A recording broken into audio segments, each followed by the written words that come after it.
Os conceitos e os pré-conceitos que você tem moldam a sua percepção do mundo, assim como a sua percepção de si mesmo e das pessoas à sua volta.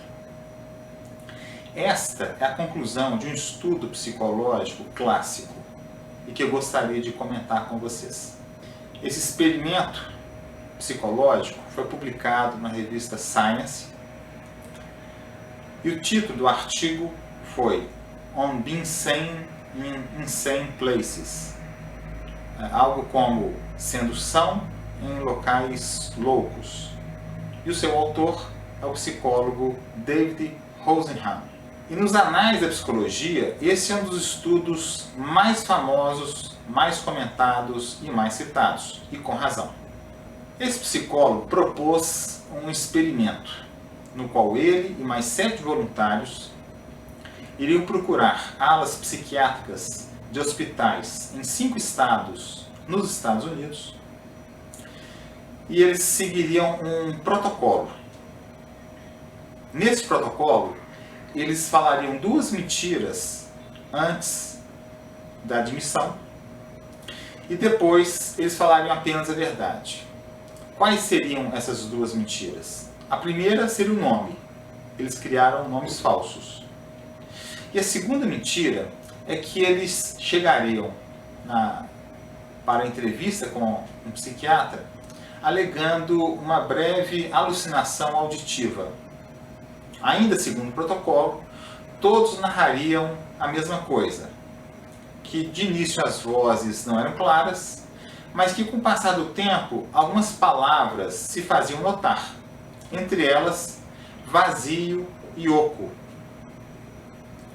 Como de praxe, o psiquiatra normalmente perguntava: o que você acha disso?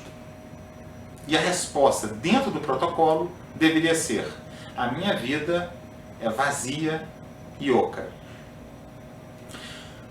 Os 8 voluntários foram internados nas alas psiquiátricas. 7 foram diagnosticados como esquizofrênicos e um como maníaco-depressivo. Nenhum deles tinha qualquer histórico de doença mental. Havia inclusive psicólogos e médicos entre esses voluntários. Ainda segundo o protocolo, logo após a internação, todos falariam a verdade. Em outras palavras, todos deveriam dizer que não escutavam mais vozes, que estavam perfeitamente bem. Apesar disso, o tempo médio de internação foi de 19 dias, variando de 7 dias, que foi o período mais breve, até 52, que foi o período mais longo. Em outras palavras, uma vez que eles foram rotulados como pacientes psiquiátricos, eles não poderiam ser liberados rapidamente, mesmo que o comportamento fosse um comportamento amigável e cooperativo. Ainda segundo esse estudo, os conceitos e os pré-conceitos dos profissionais, médicos, enfermeiros, moldavam a percepção desses fatos. Por exemplo, uma enfermeira, vendo um dos voluntários andando para lá e para cá no corredor, perguntou: você está nervoso? Como se esse comportamento fosse exclusivo de quem estivesse nervoso, agitado. E a resposta do voluntário foi: não, só estou entediado.